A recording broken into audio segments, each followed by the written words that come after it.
Hey, yo, it's me, Pops Van Marmalade, and you're watching the Comics-Related Madness Network. So come get some. CromCon. CromCon.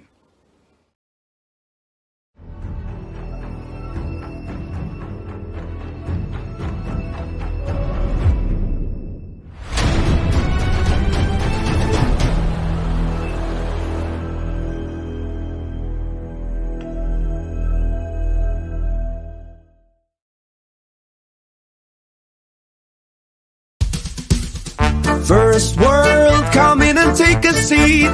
Pay us no attention, it's all conspiracy. We have satire and parody, some funny, some perverse. If none of it's offensive to you, you'd be the first.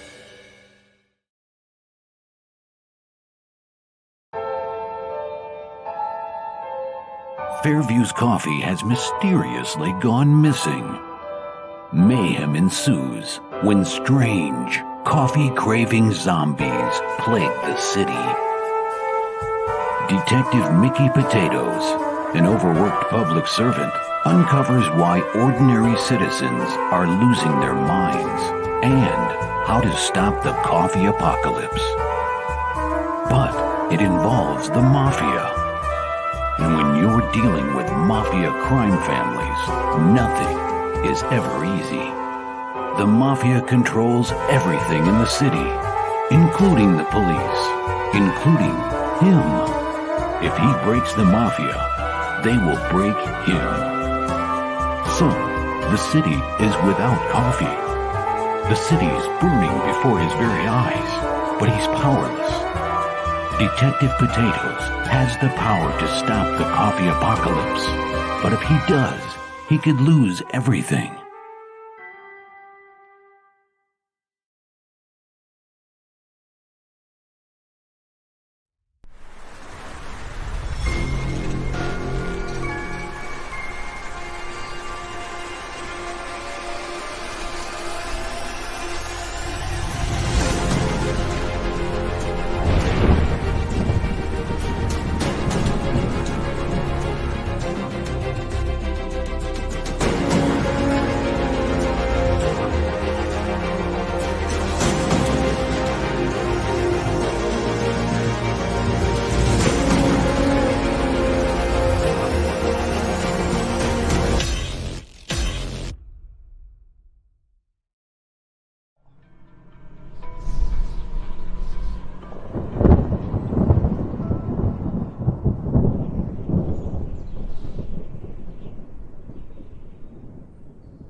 stay and fight as long as I'm alive. I'm a dead man walking. I'm a dead man walking.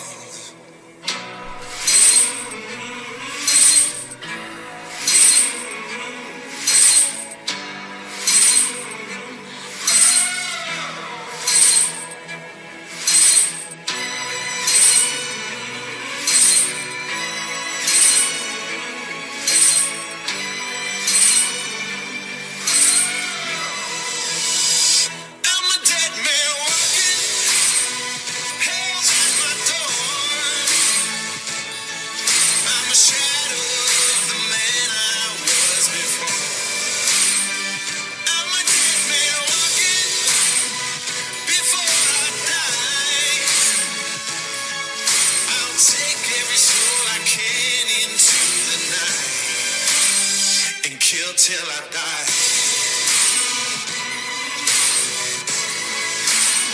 And kill till I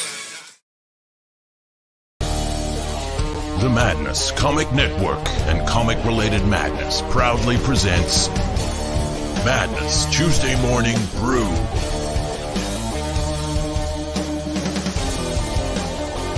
Tune in to our content on Comic Talk with Pops Van Zant on YouTube.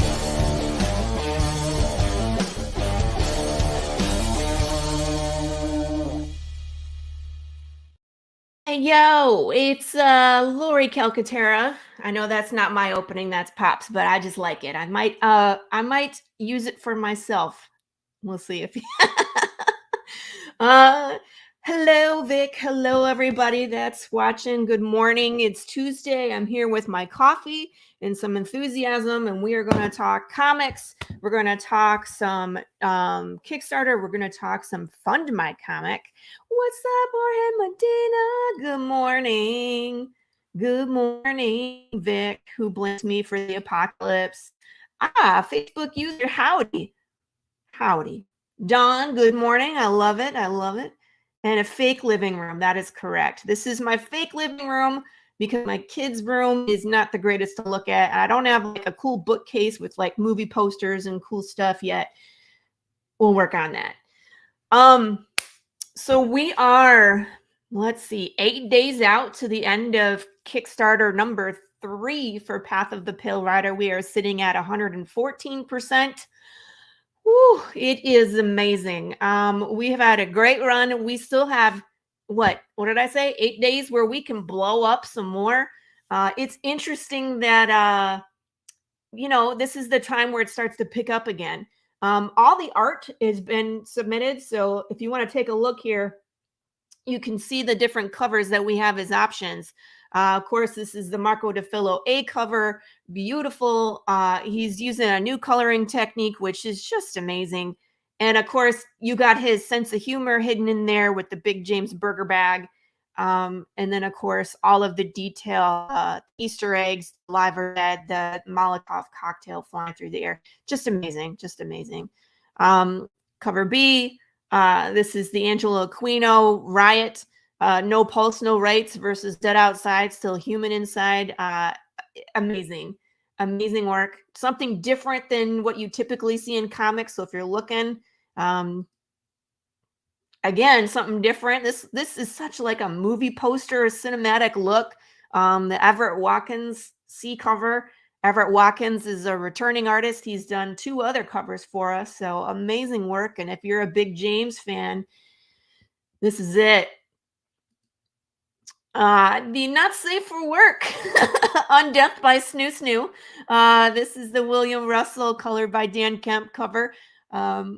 William Russell and I are working on projects together. I'm helping his Psycho Sal. I wrote 4, 5, and 6, and he's doing some covers. So this young lady looks like she sat in Psycho Sal's chair, but she exists in my world. So it's kind of a cool crossover. So if you're a fan of Path of the Pale Rider and fan of Psycho Sal, this is a cool thing to have. Also boobs. And of course, the but not least David Sanchez cover. Spoiler with no context. This is a main character that we have not met yet. And when David and I talked about the story, and what was coming. He was really interested in this specific character, and it's beautiful and haunting, and definitely indicative of what's coming. So if you haven't gotten this one yet, please go back. This is gonna be amazing. When you figure out who this is, it's gonna be like, oh yeah. Of course, some interior pages. Yes, she does appear to need an optometrist. She's missing a little bit of that eyeball, but she sees a lot more than you think. Joe. And I think, Vic, you're referring to the Undeath by Snoo Snoo, but it's good. It's fine. You're a man now. I'll update that when we get to 100 backers. We're at, I think, 87 backers. I was going to release some old behind the scenes kind of material to save that for something else. This is more fun. We are going to build a deck of cards, people. So this is starting at 100 backers on this campaign. Next campaign, we're going to start releasing cards at 50 backers, and then every 50 backers after that. So we're building a full-on deck of cards designed by moi, but you're going to see some really cool stuff. I can't wait. And there is another update. So for those of you who have printing of issue 1 and 2 from the last 2 campaigns, issue 3 reprinting are going to be different. So we're taking out that John, sorry, Vic.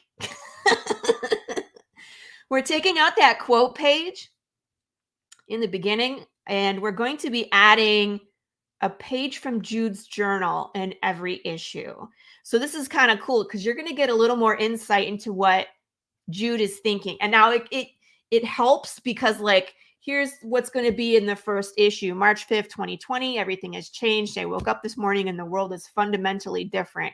People who are very clearly dead are still walking and talking as if they are themselves. How is this possible? Their gray eyes are just as confused as mine. What happened? So this does a couple things. One, it sets the tone of what the undead are like. From the first page that you open, Path of the Pale Rider, issue number 1.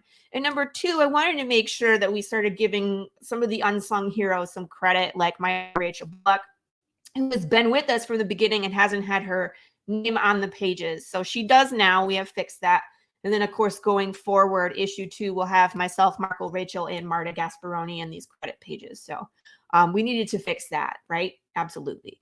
So just to give you, a look at that, and then we're going to share the Kickstarter one more time so you guys can take a look. I pushed the wrong button. Give me a second here. Push all the buttons, right? So here we are. If you've been waiting until now, it's like it's the last week, people. We end next week, Wednesday. We have a countdown party scheduled, I think, with Paul Gomez, because that's his evening. And still got a lot of things available. Definitely books. All of the variant covers.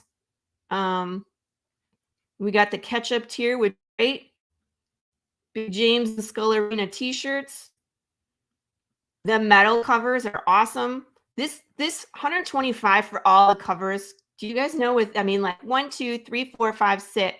1, 2, 3, 4, 5, 6, 7. I put too many pictures in there. You're only getting issue 3. 1, 2, 3, 4, 5 of those. You get the PDF and the metal cover for 125. I went and updated it to add David Sanchez's cover, and apparently it just got click happy. I'll fix that. Super secret. We only got one person brave enough, but I'm telling you, you guys want this stuff. Original art by Marco DeFillo. We got 2 backers. We got 3 left. I cannot believe there's 2 Big Jameses left. Someone needs to grab those because we're not coming back to Big James. We're not coming back to that Funko Pop, people. Once that's gone, that's gone. Yeah, someone needs to grab that. And of course, these have already been grabbed. So it's now is the time. Come support, come check us out. All that good stuff. I'm excited. I have like 2 more packages to wrap up for fulfillment for issue number 2. Thank God. running a campaign and fulfilling at the same time is for the birds. I never want to do that again. I want to be fulfilled before we even launch. You know what I mean? That was a pain in the butt, and I don't recommend that to anybody. The only reason we did that is because we had to. Yes. I always make arrangements to get a pop for myself. Always. So I will have every single one of these. But once we're done with this campaign, people can't go back and order Big James. So the rest of the pops are people. This is the only man-eating fluffy monster that is going to be available. So go grab them. I'll be real disappointed if we don't get all 5 of those gone. Man, let's get them out there into the world. So without further ado, I'd like to bring on my guest. It's none other than Michael himself from Earth's Best Entertainment, who is also part of the network. We're part of the same crew here with Comic Talk, with Pops Van Zant and Comic Related Madness. Welcome to the show. How are you? Thank you. Thanks for having me. I appreciate it. Absolutely. It's great to be here. Yeah, and it's one of the coolest things I think about the Madness Network is there's so many people and there's so many shows that we, sometimes don't get to interact all the time, but it's like, ooh, let's, you got something going on, I got something on. Like, let's talk about it. Let's go on your show. I was on Michael's show. Michael's coming on my show. It's a great time to kind of get to know each other and find out what else, what do you do? What do I do? Network. So it's great. There's a bunch of people in the Comic Related Madness that I have never met yet. So yeah, someday, right? Have you met everybody? Probably not. I've had people on my shows ever since I started trying to go for a guest every day. I've met plenty of new people, and a lot of them from the Madness. I had Timothy B. Fling on the other day just on a whim because someone canceled on me. So I had never really talked to him very much before that, So yeah, right. I'm meeting a lot of people. He's a cool guy too. I just recently awesome. Interacted with him as well on his show, Creative Cranium. And then he has like Holden's Top 11. He's got a few different shows, and he's spinning so many plates. I can't. Yeah. But we all are in different ways. It's like you're either doing shows or you're creating or writing or arting. Yeah, exactly. Right. And apparently, if you're a comic book creator, you're also a YouTuber. It's just how it has to be, apparently. You've got to have a platform to keep people updated about what's going on with your project. And you just kind of got to. She's talking about, yes, the group itself, we are huge. We do not know all of them. I'm talking about the people that have shows. There's 44 shows on the network.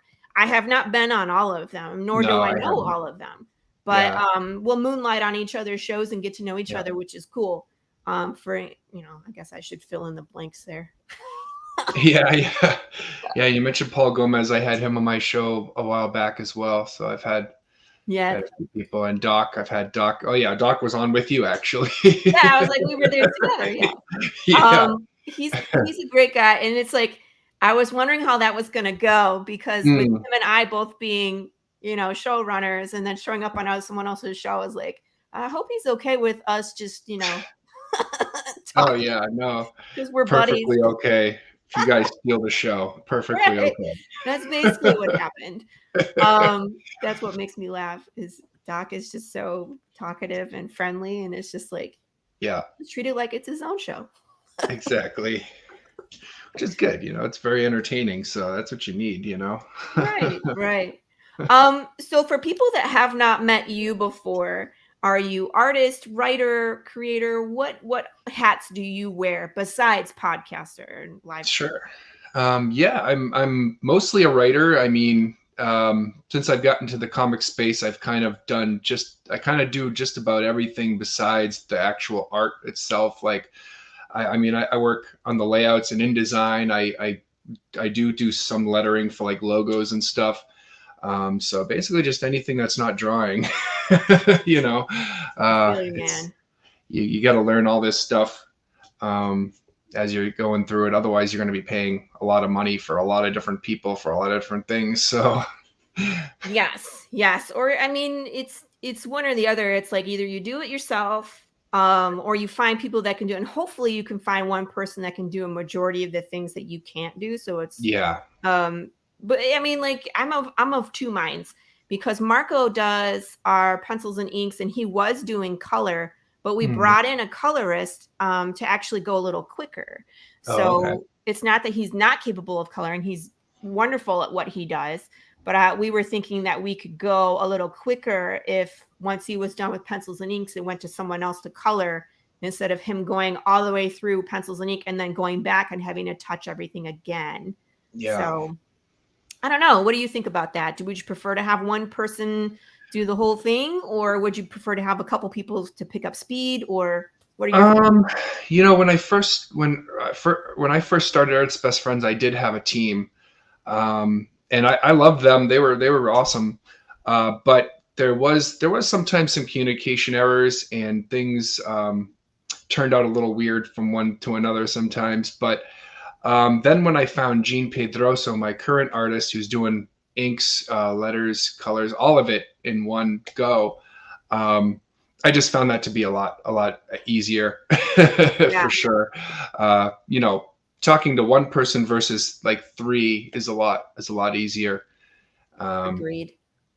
And sometimes heads clash too. When you have an artist team, it's like, well, they should have done it this way. It's like, well, you know, stuff like that. I'm like, hey man, like, I don't know what to tell you.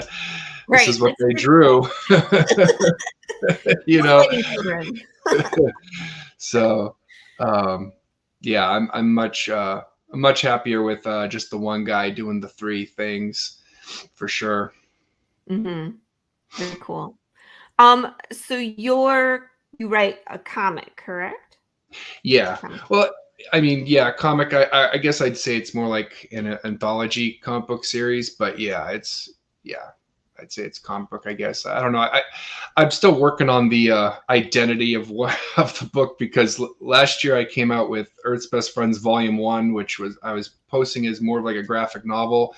And then just this past winter, basically January, I made the decision of like, well, you know what? I'm going to split it all up into floppies. So I guess I'm making it up as I go along. And now, is it one continuous story, or is it like an anthology of stories?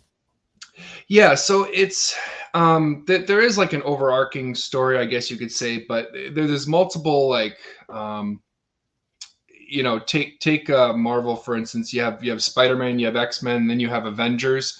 I'm doing a similar thing, except I'm not like splitting, like, they're all under the banner of Earth's Best Friends, but they all have their own, I guess you could say, title as well. So like there's Hyper Feeling Ninja Heroes, there's Animal Teens, Tween Titans. Wait, back up. There's what now? Okay. So that was the best. yeah. Hyper Feeling Ninja Heroes. That's my, I guess you could say it's kind of like my main title right now, because I've done more for that title than I have the others. And then Animal Teens is the other one.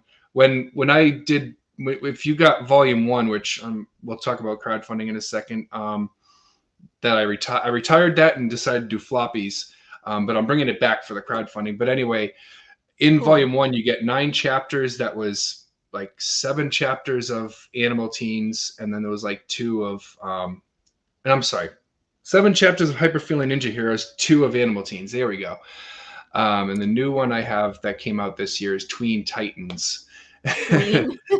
Tween, yeah. So a reference to Teen Titans, of course, but yeah, they all have their own identities, different characters, but they all take place in the same world. Yeah, with an overarching kind of story, and they will cross paths with each other and stuff. That's cool. The idea originally was to not do individual floppies for different series and kind of keep this one like anthology book going. But when the printing cost rose, I couldn't really afford to keep it in a big book format. So gotcha. like, Yeah, right. that was going to be my question, is what drove that decision to go to floppies? And that was around the time, 2020 or 2021, when the paper. Yeah. So, well, I made this decision to go to floppies this year, but it was last summer when the price was rising real hard. Yeah. So like Volume 1 came out in July July 31st. And between July and like October, my printing cost went from it would cost me about $22 a book to about $32 a book. Yeah. Ouch. So it was like I was selling it for 25. I mean, when I wasn't even making too much of a profit off of it. Yeah, but No. now you're upside down. And then then it was like, I can't, Or- now I'm telling you it's at a loss. Right. Or you got to start charging people a lot more, and Exactly. will they come back for that substantial increase? So I think that was a smart move. Yeah, it The is. problem though is that when you have like a bigger story and you're taking it into floppies, how do you know where to break it up into shorter chunks? Like, what's your thoughts on that? So each chapter, right, is basically I just took the chapters and turned them into floppies. So chapter 1 was, Hyper Feeling Ninja Heroes Tornado Trouble. So I called that Hyper Feeling Ninja Heroes number 1 Tornado Trouble, and so on. So basically it was like, each chapter was kind of segmented that way anyway. So it translated pretty well. Was it enough pages though? Was it at least 22, 24 pages a chapter, or did you have to like add material, take material out? Some of them are a little lower in page count than that. So they are what they are. Exactly. Yeah, exactly. It makes sense to tell the story in the amount of pages. I agree. Like, don't add fluff, or don't, if sometimes you got to go over, add 4 pages and make it work, tell the story as it's intended. But well, Tornado Trouble is, I think it's a 20-page book. It might be pretty close to that, but a lot of them are probably more in like the 10 to 15 range. Mind you, they're meant to be kind of shorter, digestible stories for younger audiences sometimes too. I mean, it's all ages, so it's not like it's made specifically for kids, but it is meant to kind of be like just fun, digestible stories. Very good. And that's awesome, because we need more of that. Me as an adult, I'm always getting, I like horror. That's the genre I'm in. So I gravitate towards those other creators, and like London Gothic and Avalon and Razor for kids. So I have like a whole box full of indie comics that my kids can't read, but I also am looking for stuff that they can read, because we're interested in what I do. Mommy writes comic books. Can we read some?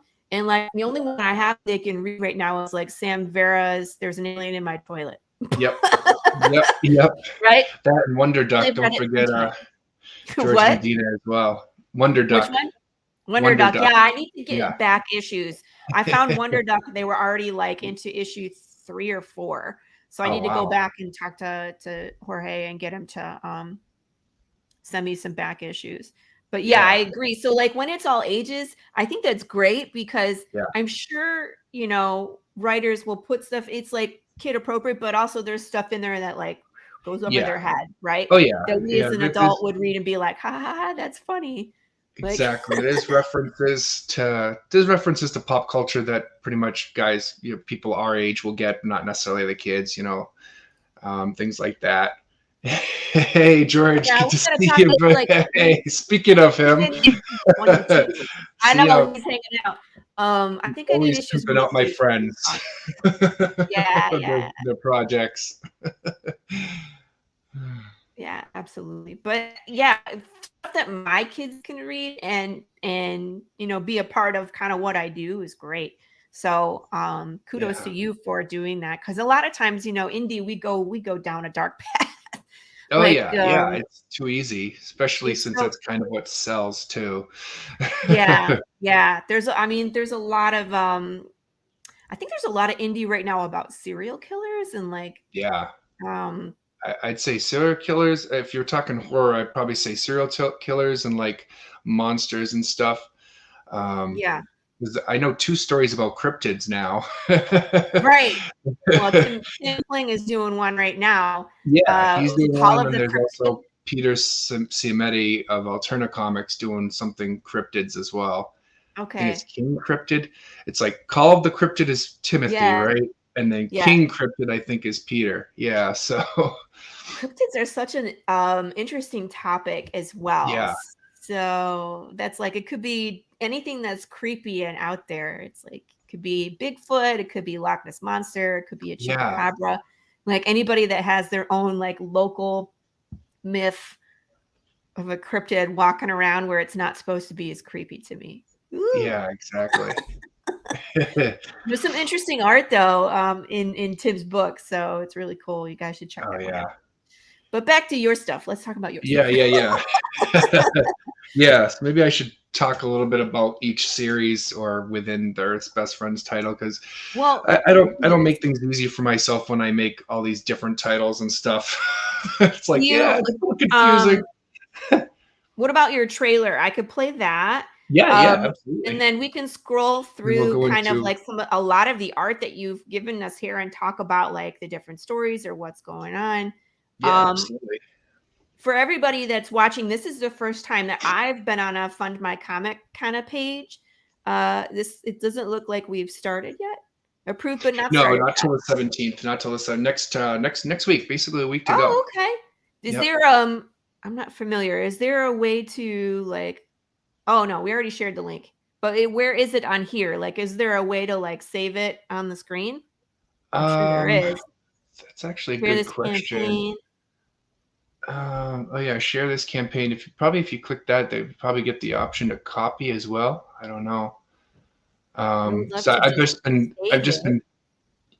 Oh yeah. Huh. I never actually looked at it from this point of view, because I'm always from the the author. Yeah. Of the, from the back end. Yeah. Yeah, exactly. So yeah, it's but yeah, you probably can't. I've noticed that it's hard to see, but right under the trailer, sign up to be notified for email. It's very small print. Whoops. And so you can click that. Yeah. So yeah. Okay. I'll do that later. Yeah, of course. I want to be notified. Just wanted to point that out because I know it's wicked easy to miss. Yeah, they need to make that bigger. Luke. Yeah, there he is. All right, there you go, Luke. There's some feedback. All right, get on that. It just needs to be easier for people to be like, yeah, I like this. I want to follow it, because honestly, if you hadn't said that, I probably wouldn't have seen it. Yeah. But does your video do a good job of kind of I would think so, explaining everything? Yeah, it gives some I wouldn't say explains much, but it does give a glimpse into what the comic looks like and stuff. And watch it, and then if I have I made the trailer with the assumption folks have already like read the first book.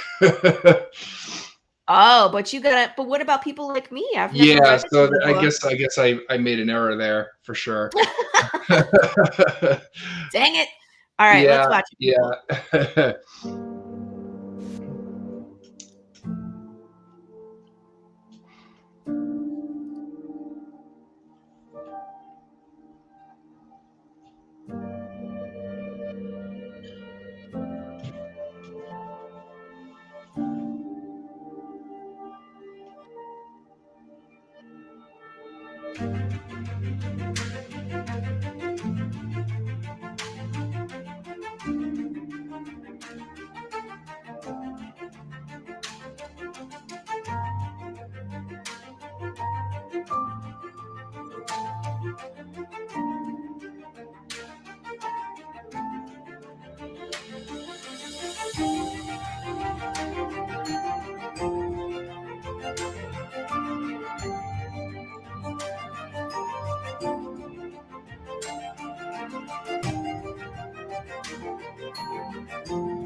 Nice.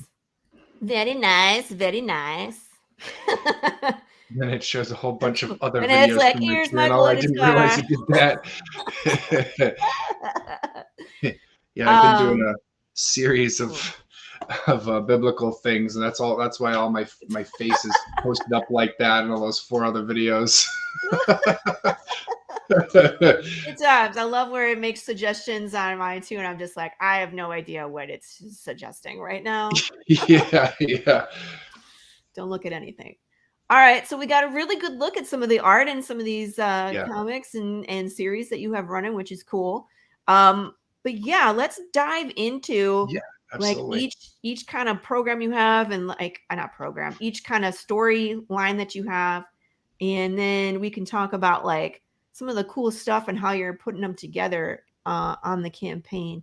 By the way, I would like to say I love how you named these, like digital friend, best friend, catch up friend, catch your friend deluxe. You know, like I love naming my reward tier something funny. So that was crack me up. So bravo. Thank you. I appreciate that. Yeah, I figured I kept it with the theme for Earth's best friends, you know. It's like, become a friend. Become an Earth's best friend, you know. Absolutely. Okay, so this says Going Ape. Animal Teen so far has introduced Harlan, Jamie, Sheila, Scott, and TJ. The first 4 all have special powers where they can transform into animals.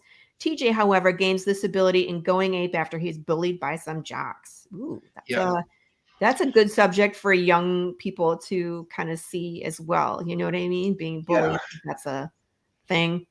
Yeah, and that scene you're looking at is basically the outcome of that bullying. You see, he's like, "Please let me go," and they're like, "Ah!" And this is the first time he transforms. He didn't even know he could do it, right? It just kind of an anxiety-induced kind of transformation. Yeah. You know, I like to compare Animal Teens a little bit to the idea of X-Men, where it's like, you know, they don't know they have powers until they've gone through. Usually, I guess in X-Men it's puberty, but I think sometimes it can be stress-induced as well. That's pretty much what happens to him here. It's stress-induced. In the first episode of Animal Teens, you see Harlan get his powers, and he's actually playing football while it happens, and it just randomly, all of a sudden, you see his legs kind of turn into these rabbit legs, and that's like what gets him into the end zone. Cool. But yeah, so TJ's the youngest friend in Animal Teens. The youngest friend, the youngest kid of the group. Yeah. So he's 15. The rest are like 16, 17, and then Harlan will be 18, I think, somewhere in the next couple episodes, or he's 18 already. I can't remember now. But so young adults. Yeah, they're all young adults. They all go to S. Ditko High School. Ditko. yeah, S. Ditko. We have S. Lee Elementary School, and we have J. Kirby Middle School. Nice. Yes. Do they compete with each other? Well, not exactly. I was like, who wins? Yeah. That's a tough question. So what's happening in this scene is they're actually at a Halloween party at Harlan's house. So what happened previously on Animal Teens, right? Basically, Harlan became friends with Sheila and Scott, which would normally not happen, but because they all have these animal transformation thing in common, they found out. Well, he told them, and they only heard him out because he mentioned it. Basically what happened was after he transformed, he kind of passed out, right? And then he actually had to meet the other girl, Jamie, the next day for coffee because they're friends. Harlan and Jamie are actually the only ones that are friends. She's the only one of the group of misfits essentially that's friends with Harlan because, you know, he's a quarterback jock, you know, star quarterback kind of thing, right? You know, kind of think like the Breakfast Club, you know, that they all kind of become friends just out of circumstances, you know. But Scott, Sheila, and Jamie and TJ are all friends. They're like this group of misfits, and then Harlan joins them because of this animal thing they have in common. But anyway, yeah. So the first episode of Animal Teens kind of shows Harlan not knowing what the heck happened to him, and Sheila and Scott already had their powers. So after he managed to get them to talk to him and he explained his story, they're like, "Oh my gosh, you have an animal spirit," they call it. Yeah. And because that's what they think it is. And I won't give too much away, but it's definitely not that. But right, you'll find out later on what it is, and it's a little more sinister than that. But is this a real high school, or are they being experimented on in this high school? Well, that's what we'll have to find out, right? In the future renditions, but. Even though it is all ages, I do explore some darker themes that you're kind of on the right track. Didn't I say we all fall down that like dark? Yeah, we do. You know, we're adults. Even as hard as we try to keep it PG or whatever, you tend to cross that line. I never get close to R, but I do kind of borderline on PG-13 at times. You know, I don't have any nudity or swearing or anything, but the themes can get kind of dark. Subjective. Yes. Yes. This is true. I like going into that darkness head first and just yeah. All right, so who do we have around this table? Is this more of the teen animal? So this is a day in the life. So this is just like a little a short. It's like a 4-page story. This is Selena Angui. She's actually a cheerleader. She's kind of, she's not nice to the animal teens. And then you also find out that she transforms into a bank robbing snake. So she has the powers too. They don't know she has the powers. What a jerk. But yeah. Yeah, so a day in the life kind of explores, animals, but I do it too. I'm just not friends with you. Oh, and I rob banks. Yeah. Well, I mean, actually, when Jamie gets her powers, it's actually Selena who's bullying her that causes her to get there. The same way TJ is bullied by the jocks, Jamie is bullied by her. So this is just like a piece. I do this with another villain, Lexter, as well. We'll get to that in a sec. But so this is like I saw that and I was like, no, you didn't. Yeah. Just like a little glimpse, and she's narrating kind of like, on the next couple of pages, she's kind of narrating like, this is my life. You know, I should feel normal. I should. And then it kind of like, and then it shows like her turning into the snakes, like, but there's just something wrong, so it's like she's and then what's cool is there'll be another story that has a similar narration, except it's not her narrating, it's a scientist, but that kind of might give things away a little bit. I'll stop there. Hi Jim, how are you? No spoilers. Yeah, exactly, because book 5 hopefully comes out this fall, so, so I definitely want to keep focus on book 4 as well. That's funny. So then we have the Tween Titans. So they were introduced in I have to look up what the numbering is now, because I've changed the numbering 600 times. All right, so Hyper Feline Ninja Heroes number 5, they were slightly introduced. That was going to be another one of my questions is, you, when you cross, are you introducing new characters in the previous story before they have their own run? So book 4 does have some references. So it's funny because I used to kind of say that you don't have to read one to understand the other, but that kind of isn't the case anymore, because there are references to other things that have happened now. But I do have, as you saw in the trailer, I mean, I have tons of catch-up tiers, many ways to get the previous books from me to catch up to understand book 4. And not that you have to, not that there's a whole lot of things you have to read to understand book 4. But yeah, I mean, Lexter Forever is a reference to Hyper Feline Ninja Heroes, and so is Tween Titans, because Tween Titans were introduced in number 5, The Dark Sky. which is one of my favorite episodes because that again explored. So the Hyperfeeling Ninja Heroes, they're based off my kids and my nephew. Yep. So, and it's really funny because when I first started writing the script, it started off as a story called Siamese Ninja Heroes, but it evolved into what it is now. But when I first started writing it, I wrote Seely, my son, with glasses originally in it. And, I didn't know he was a baby when I wrote it, so he didn't need glasses. But the funny thing is he needs glasses now. So I actually had to write an episode to give him the glasses back because that's funny. when I redid it from Siamese Ninja Heroes to Hyperfeeling Ninja Heroes, I was like, you know what? He doesn't need glasses. So I changed the design of the character, and then this year it turns out he needs glasses. So I wrote an episode, which will probably be in book 5, maybe we'll see. That is definitely heavily inspired by the episode of Powerpuff Girls when Bubbles gets glasses. Yes, I love when we have references to other. Oh yeah, I do that a lot. Lexter, actually, this construction worker. And I was like, yeah, okay, come on now. yeah.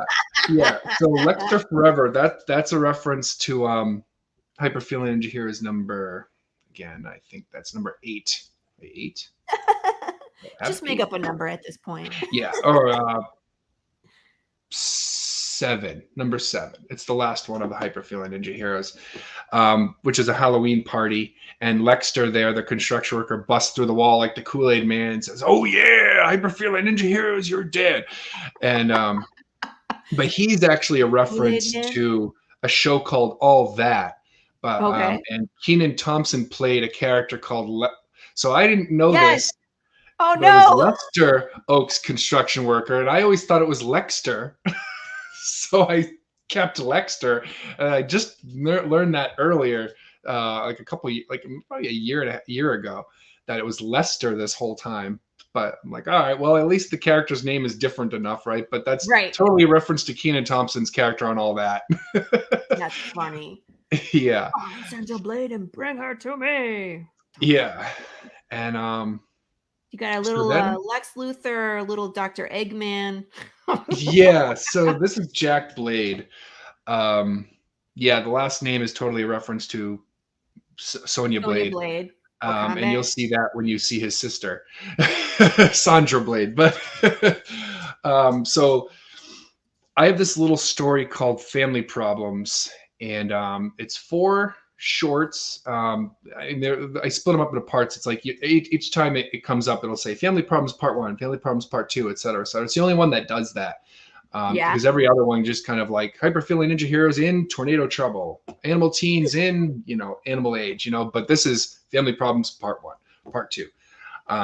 It's also the only one that doesn't take place chronologically the same as everything else. Like, so for instance, that episode I was talking about, the Halloween party where the kids where Lexter's busting in the Kool-Aid Man, that takes place at the same time as Going Ape.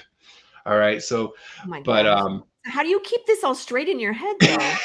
Did you write down a timeline? I have lists on my phone. I have timelines made up. Yeah. I trust me, I get confused more than anyone. I was going to say, I'm like, you have so many moving parts. Yeah. I think that would be a challenge for me, at least, is to try and keep them all straight. What's happening where, Yeah, it is. And it was tough to try to figure out where Family Problems took place at first, but then I found a nice spot for it. So you're actually getting a glimpse kind of into the future a little bit when you're reading Family Problems, because it takes place quite towards the end of what I'm calling season 1. Okay. We're not there yet. No, we're not there yet with the other series, but this is because this is a different, they're all different series within Earth's Best Friends, but they don't have to take place at the same time necessarily. Right. Yeah. And that's kind of cool. And it's like that's different. I did something similar but different where I wrote a choose your own adventure story. It goes along in the world, but it's not the same characters. Like, you get to walk around, but you see characters that will show up in the story, but we're not there yet. So Oh I yeah. get that, but you went like ham with it, where you're like, Yeah, "Here's yeah. all of these," That, you know, like. that's my style. I go ham with just uh, about everything I do. I mean, This is very this stuff is very Saturday morning cartoon I love it though. driven, influence wise. Yeah. So Jack Blade here, he's actually the vice president of the world. So in this world, it's an alternate Earth, kind of like what Marvel does. You know, they have alternate histories and stuff like that. So basically, there's this company called Miracore, which is this defense contractor that tricked the world into believing there was an alien invasion happening, and they tricked the world into basically handing over all their like defense to this company to handle. And basically, once they got that handed over to them, they kept it and said, "All right, we rule the world now." well, the world minus China. China it's kind of like Miracore owns pretty much all the West and Middle East, and then China owns the East, Asia, basically. And so I don't know if Vic is still here, but this sounds like a prediction to me. Just saying. Vic always blames me, but I think you might be predicting some craziness. Yeah, well, it's funny that I well, we won't get into that. Why I think it's funny, but basically there might be some things going on with aliens that the government might be doing, but we're not going to get into that. Like I know, I was like, we could have a whole nother conversation about what's current events, you know, and what some of the activity we're seeing about aliens and government and absolutely the ownership of the world. Yeah, exactly. Right. But so he's a vice president because he's basically a super genius. He's only 17 years old, and they made him vice president, basically in charge. I mean, that robot companion is Garfield. Because, you know, Garfield the cat. Yes. Lasagna, that's what I want to know. Yeah. But I mean, he designed all these robots. He's also like a geneticist genius. I don't think I show the character, but his sister's friend Leland is a shark because of him. Then, like we were alluding to with Animal Teens, because Miracore owns the world, he does some pretty disgusting experiments on people, and so, you know, because the ethics are gone, basically. Right. He can do whatever the heck he wants as long as it furthers Miracore's, you know, agenda or whatever.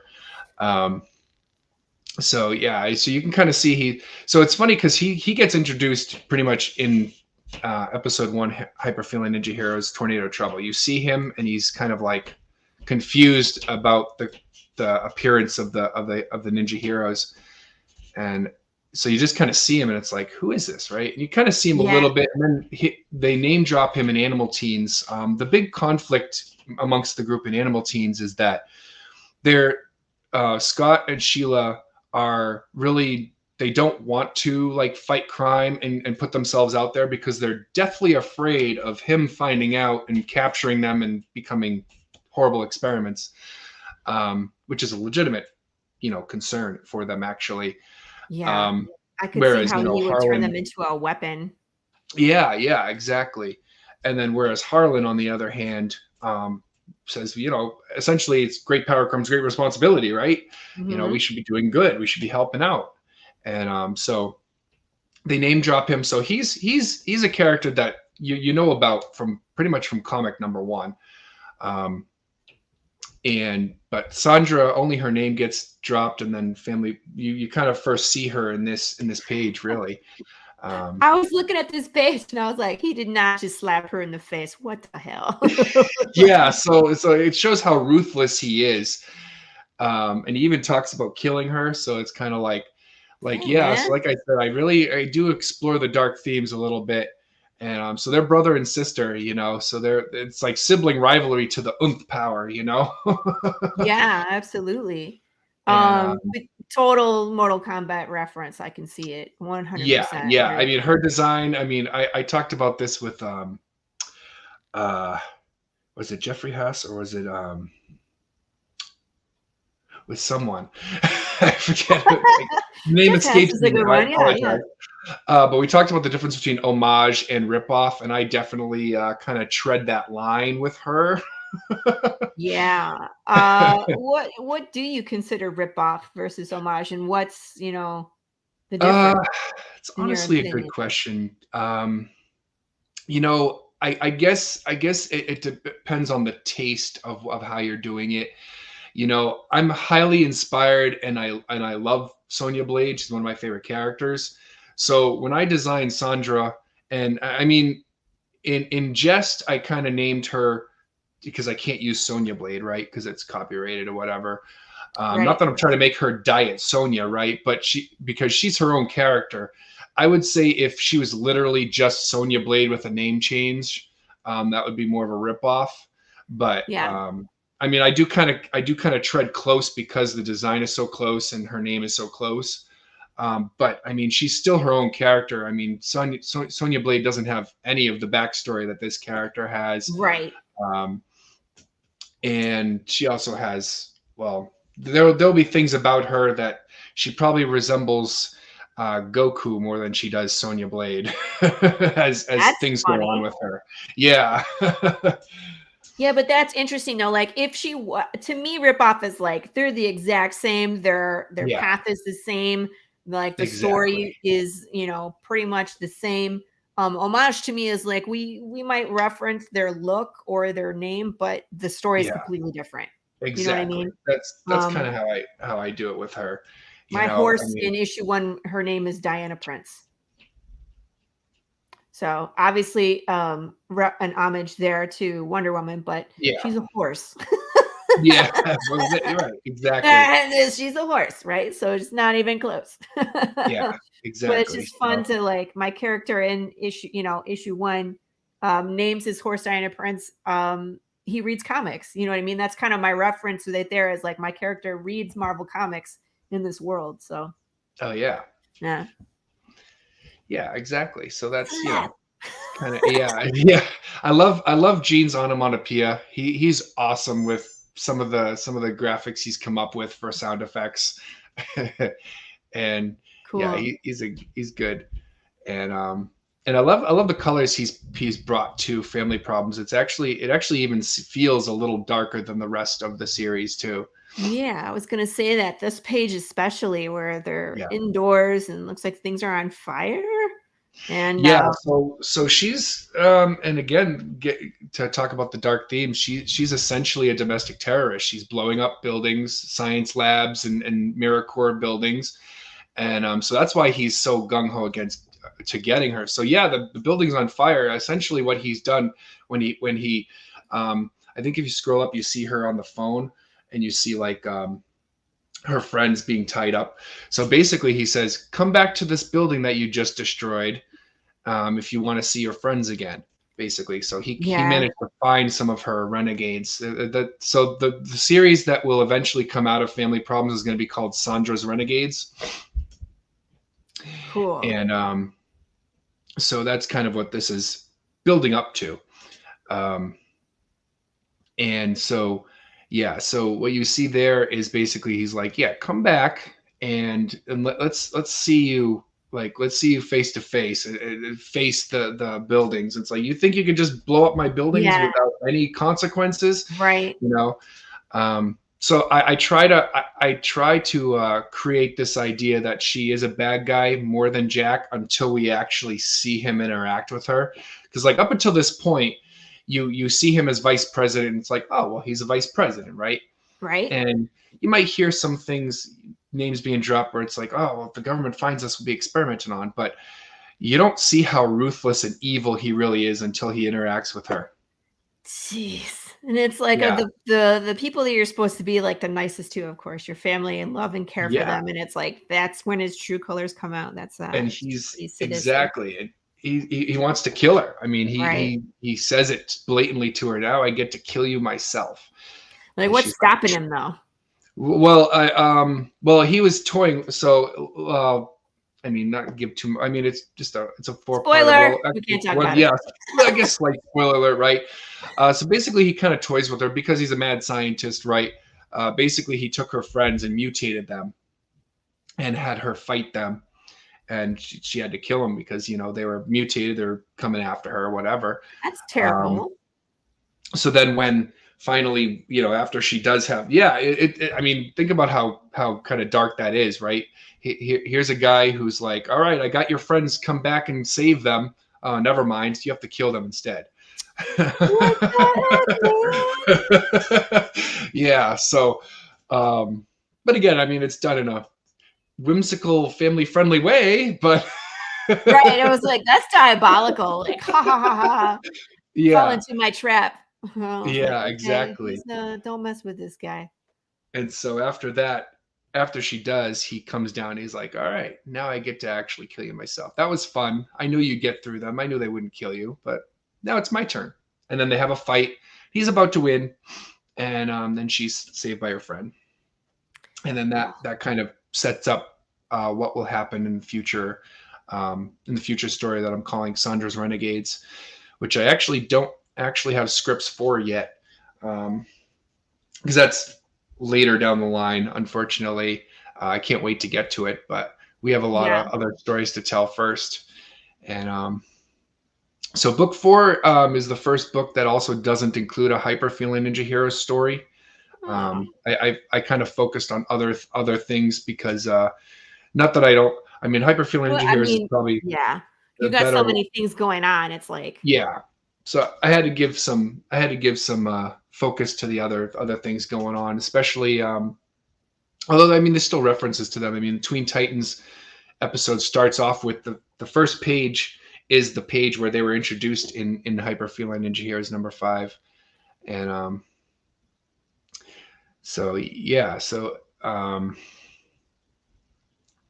now, is this the same artist for all of these series that you're using? Yes. He's done every single one. That's amazing. Besides that cover up there, because that's my man Gabriel Nissi. That's right. I don't like the format they have to. You have to. It's like the dimensions for the cover for the thing up there is weird. It gets stretched out if you do it. No justice to any kind of art. Yeah. But that was the dimensions I had to work with, you know. Right. So that's why it looks like this. People, it is what it is. Exactly. I feel you because Kickstarter, like 2 days before I launched, they changed all of their reward tiers where you can add a picture. Like, but like you said, it's a weird dimension, like it's landscape, and like comics are portrait. Exactly. So that's not. It's not good. It doesn't work that way. It doesn't work that well.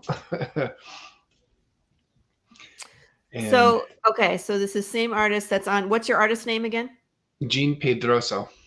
Thank you. Yep. And how did you guys meet? Facebook. So when I had that original team that we talked about earlier, basically what happened was I saw a post by him. And I liked his style. He drew Street Fighter characters in his style, and I have a soft spot for Street Fighter the same way I do Mortal Kombat. And so I was like, I really like your style. I think it would fit Earth's Best Friends really well. So I wrote up a script, just a non-canonical 4th of July special, just to test drive him in my characters, right? And after he did it, I was like, I have to make him my main artist. Yeah. Right? Like, yeah, this is the style that's perfect for this comic. And so, I mean, my team and I at the time, I mean, we knew it was a temporary kind of arrangement because they were like, yeah, we'll help you for a while, but, you know, I don't think we could do it forever kind of thing. Yeah. Elon, I wasted many a Saturday playing Street Fighter. Yeah, absolutely. Saturday, you just turn it on and you play, and then it's like, oh, more it's like time for dinner. Wasted many summers when I was a kid. When I was in elementary school, it was Street Fighter, Mortal Kombat, Mario. Dude, I was in my 20s playing those Mortal Kombat video games, running around as freaking Sub-Zero trying to find stuff. And fun, those were fun. I miss those. Bring those back. Oh yeah. Right. What's That's that? cool. So you just reached out to him on Facebook. He did the test pages for you, and it was a match made in heaven. Exactly. exactly. so cool. And so ever since then, I mean, he's been awesome. You know, he's been doing this on pretty much an honor credit system because I'm not always able to pay him right when he gets a page done. So it's been awesome that he's just like, yeah, all right, let's do it. You know, Right. he even said that he's kind of grown attached to the characters, and it's like that's exactly what you want in an artist, someone Right. who's attached to your characters the way you are. You know, Exactly. Or can see the world the way that Yeah. you can. You know, Exactly. I think I'm very lucky in that aspect as well, where Marco can walk around in my brain and be like, we need to add stuff. And I'm like, okay. Yeah, exactly. You know, and so yeah, he did I actually just love this going 8 page. It's actually probably one of my favorite pages he's done. Yeah. It's just I love the eye closing at the end. It's really cool. He has a very good understanding of depth of field and stuff like that. So yeah, Emotion and action and yeah, all of that. It just works really well. It reminds me of Hulk. It reminds me of like any kind of werewolf transformation. exactly. I love how his clothes rip off when he transforms back. He's naked again. Well, no, of course not. the clothes pretty much just magically, you know, you have to turn your brain off a little bit. It's like I can't show that kind of thing. Even if it's just like a butt, I don't believe in doing that in kid stuff. Right. You You're know? like, nope, he's fully clothed again. Yeah, exactly. That's awesome. Yeah. So tell me about creating a crowdfunding campaign on Fund My Comic, because we've always been, you know, I've done 3 Kickstarters now, and we're finishing up our last, you know, our 3rd one, and I'm pretty comfortable with Kickstarter. I want to look at branching out. Like, of course, I think we're going to do a victory lap at Indiegogo. I've never done an Indiegogo before. Sure. And then, of course, I got to meet Luke Stone and talk about Fund My Comic, which is pretty new, right? Yeah. It pretty much, it's like maybe a month and a half old now. Right. So how easy was it to set up, and like, what's some of the process? Have you done a Kickstarter or an Indiegogo or another platform we can compare it to? Yeah. So, I have done Kickstarters in the past, and I did an Indiegogo just this last fall. So in comparison, you know, I'd say it's probably a little more like, it's weird. He takes kind of the best of both worlds, things from both of them. Right. I would say the way the rewards are set up is probably closer to Indiegogo than it is, Kickstarter, but actually I think it's just much different than both of them.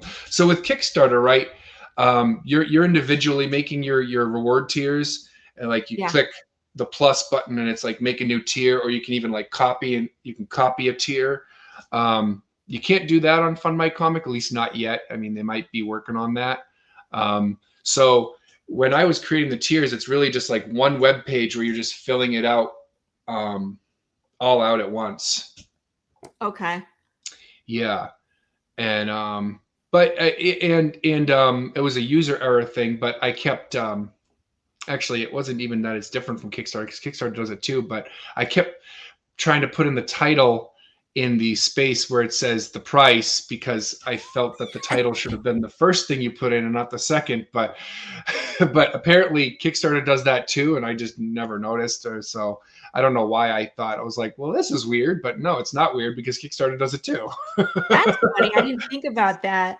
Yeah, because that's how they do it too. It's like the dollar amount and then the title and then the title, right? Included. So I kept trying to type in and I'm like, why is nothing coming out? What's going on here? Oh, I'm in the price part. You know? So yeah. So yeah, I didn't run into any hiccups besides user errors, you know, things I was doing wrong because of me. You know. Does it you can set up the shipping, of course? Yep. Okay. Yeah. So you set up similar to like Kickstarter and Indiegogo. They're both pretty much the same on that end. It's like, you know, you could either choose worldwide shipping, or you could do individual countries, that kind of stuff, and choose like what you think the shipping will be for those individual countries, or basically what I did was I did a USA and then I did a worldwide price. Wow, you're brave. Yeah, I know. Well, I ran into trouble my first Kickstarter that was successful when shout out to Mike Jimmy if you're out there.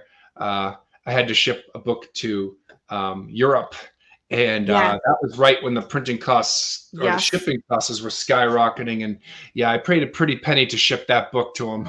I couldn't figure it out with the VAT tax. It was complicated, and I ended up refunding somebody their money because I couldn't get it to work. Yeah. Well, I was shipping straight from my printer, so it wasn't coming to me first. Gotcha. So that might be why it was easier. But it was a pretty penny. I don't know what I did. So then my next Kickstarter after that was USA only, unless you want a digital tier. And then we had a conversation where it was like, well, don't make that choice for people. If they want to pay a crazy shipping amount, let them. And I'm like, all right, I guess that's fair. So I'm bringing it back. I'm bringing the crazy shipping across the world back. Good for you. Maybe I could pick your brain about international shipping, because it's intimidating to first-time creators. And I did the same thing. Like I was like, we're going to ship to everybody and it'll be great. Yeah. And then I was like, ooh, I don't know what I'm doing. I could get in trouble for this. And then it was like, well, we're just doing US shipping now. Sorry. Yeah. So I mean, it's crazy. But I know RJ of Critical Blast. We all know him. Mm-hmm. He's definitely a guy to talk to about that. I know he can fulfill for a pretty good price internationally and stuff. Gotcha. So yeah, that's an interesting to use somebody else to do fulfillment for you. Can definitely help. And that's something to consider as you grow bigger. Like, we're getting bigger, depending on how many backers I have. I like fulfilling myself because I get to touch everything and put little goodies in there. You can write little notes and stuff like that, throw in some stickers or something you feel like just throwing in, Right. Yeah. So maybe it becomes like RJ fulfills 90% of it and I do like the other 10% or something like that. Yeah, exactly. Since I'll probably, because I'm on the very small end of comic book creation right now, I'll probably be funded mostly by probably friends and family. I mean, I have a good amount of people that are creators now that are friends as well, but I'm not so big. I'll probably get maybe between 10 and 20 backers if I'm lucky. That'll probably end up getting it funded, give or take. Really, what's your goal? 750. So it's really not even that big of a goal either. Because I basically try to keep it in the ballpark of what I've made in the past, just so that I know it definitely funds. Right. The idea is basically, if I ever find myself pitching to like Scholastic or something, I could be like, hey, I've had 5 successful Kickstarter campaigns. Right. It doesn't matter if the goals were all 500 or not. It's just like, hey, it's successful. Yeah.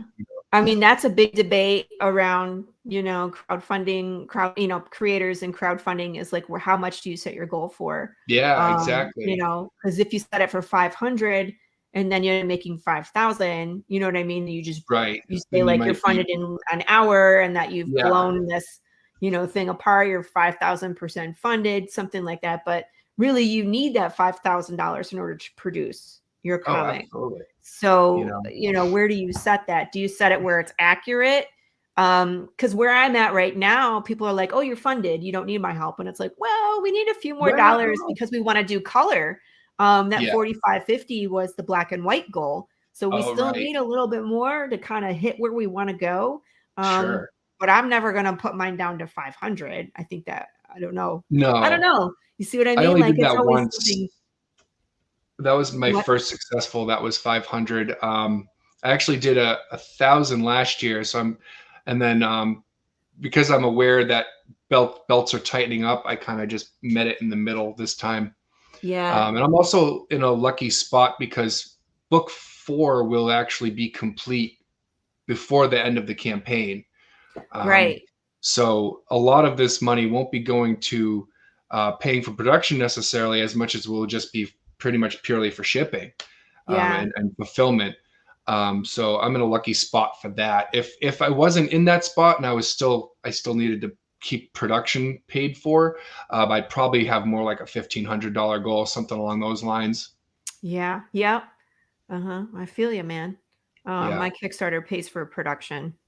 Yeah. Yeah, absolutely. It's hard. And last year it did too. I just happened Yeah. to got my tax return at the right time, and Thank goodness, right? I mean, that always helps. yeah. Because we overspent on the last campaign because we wanted to do colors so badly. We were close to that color stretch, but we didn't quite get there. And I was like, gosh dang it, we're just gonna do it, you know? Yeah. So when people are like, how far are you into issue 3? I'm like, 4 pages is what you're looking at. Right. I'm like, because I already paid out of pocket for the last one. I can't continually do that, you know. But that's all right. I mean, like we ultimately we want the story to be read. We want, you know, people to enjoy our product, and I think that's what indie has going right for it is people's hearts are in the right places. It's about the story. Exactly. It's about the reader's experience. It's not about making dollars. It never has been. Not at all. Because no one's making it rich doing Kickstarters on indie comics, people. No, not at all. Not at all. So, in fact, a lot of times it's still at a loss. Right. With the crowdfunding help. Now, are you still working on your page here? Because you still have time before it launches. Well, how much? Yeah, I have to add. I actually have to add a comic books for kids tier. I keep forgetting to do that. Cool. Yeah, because last year I teamed up with him, Mark Weiss of Comic Books for Kids. I actually had a phone conversation with him and everything. And so I want to keep that partnership going. Obviously, Pops loves that because Madness is partnered with him as well. So right.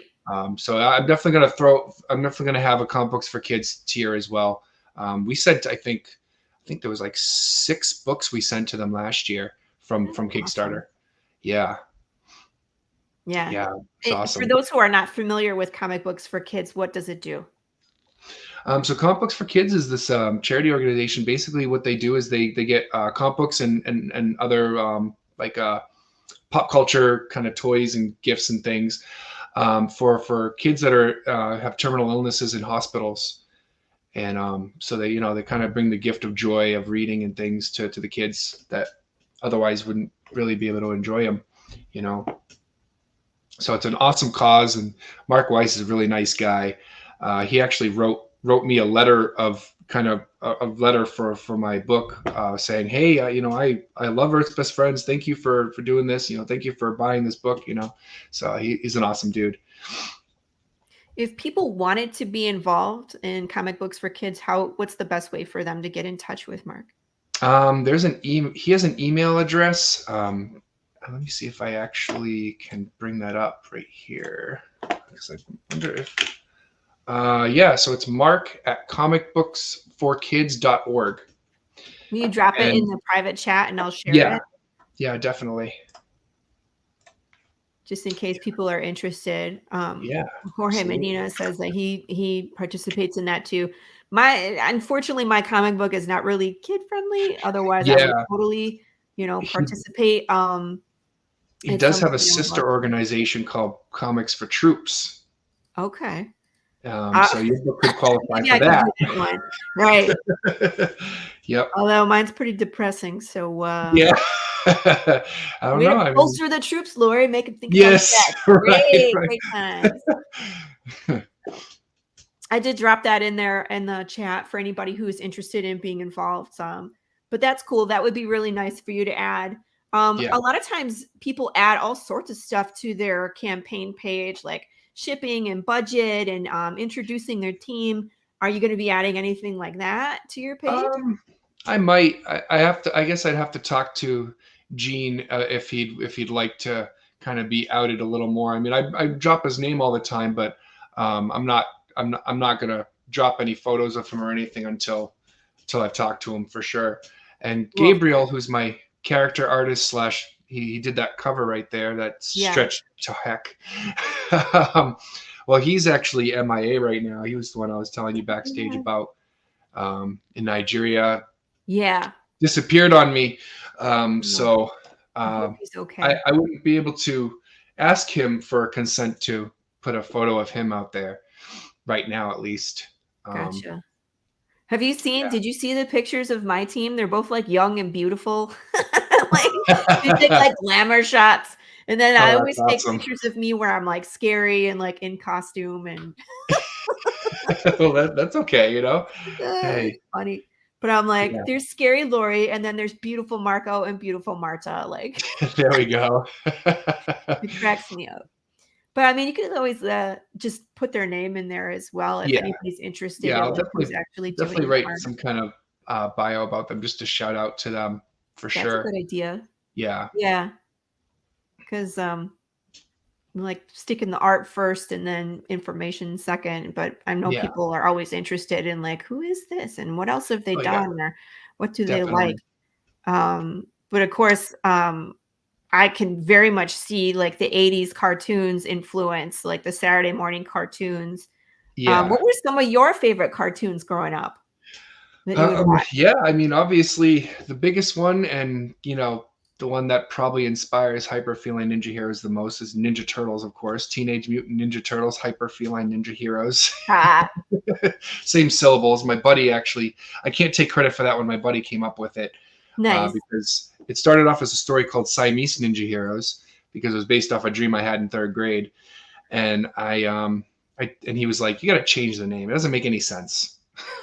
They're not Siamese cats. They're not conjoined twins. Why are they Siamese Ninja Heroes, right?" And I was like, I don't know. I mean, I just have this like little jingle in my head, Siamese Ninja Heroes. And he's like, all right, well, how about right? I'm dead. That's the jingle that I still to this day remember that played in that dream. Like 20 something years ago, practically 30 years ago. Well, I mean, yeah, 3 years short of 30. Yeah, I was 9 when I had that dream. So yeah, and I'm 36 now. Wow. You're how old? Wait. You're how old? 36. 36. You're still a youngin'. Don't worry about it. Yeah.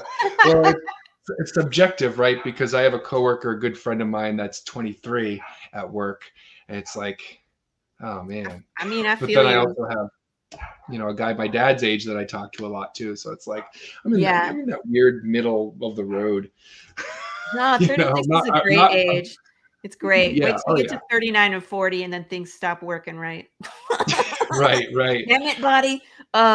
Yeah, I know what you mean though, because like I hang out digitally with like the zombie bros and they're all in their 20s and I'm like, one of these things is not like the other, right? Right. So I'm in my 40s and then there's these 20-year-old guys and we all talk about zombies and I was like, I don't even know why you guys like me, whatever. Right.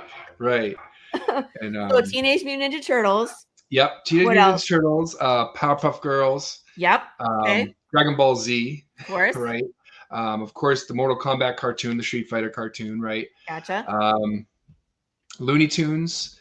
Then, of course, there's Rugrats. I don't know if Rugrats really influenced. I mean, influenced my sense of humor a little bit. Okay. But specifically for, I guess, for Earth's Best Friends, I would say definitely Star Wars has a little role in there as well as the video game Final Fantasy VII. Like how I write. Which game? Final Fantasy VII. Oh, okay. Yeah. I grew up. Well, I was like a middle schooler. Basically, when Episode 1 Star Wars came out and Final Fantasy VII came out. Nice. So those were like big influences on me when I was in middle school, and you'll see it as Sandra's Renegades comes out. You'll see it. I don't think I was able to squeeze any Star Wars references into mine, but of course we're all fans. I mean, like it doesn't matter what age you're in at this point. I mean, everyone's love sci-fi. Huge. Yeah. Right. Star Wars, Star Trek, like you are in one of those camps. Exactly. Right.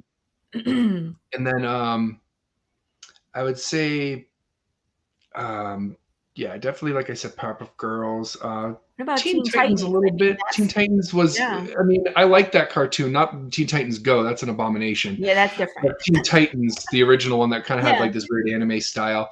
Yeah, I like that. I actually bought a season of it digitally from Amazon to kind of do research into how to write Tween Titans. Because I was like, how do I, not that, I mean, they're probably a little older. The Tween Titans are, middle school, like 12, 13, where I think the Teen Titans are probably a little older than that. But either way, it was like, I was like, well, how do I have these younger characters?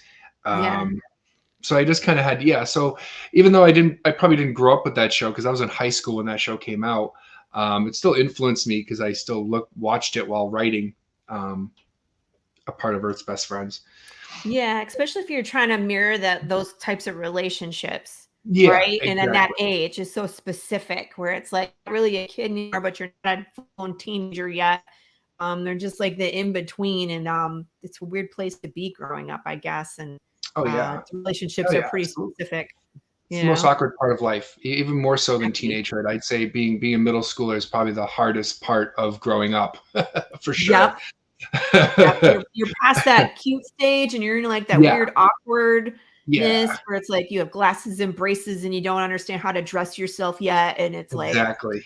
Yeah, it's very awkward, a very tough time. So kids out there, hey, we understand. Trust me, we understand what you're going through. But and then so the cartoon that inspired the dream that caused me to create Siamese Ninja Heroes was this anime called Samurai Pizza Cats. I don't know if you ever heard of that one. I have not seen that one.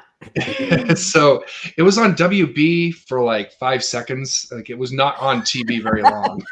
5 seconds. Man, yeah.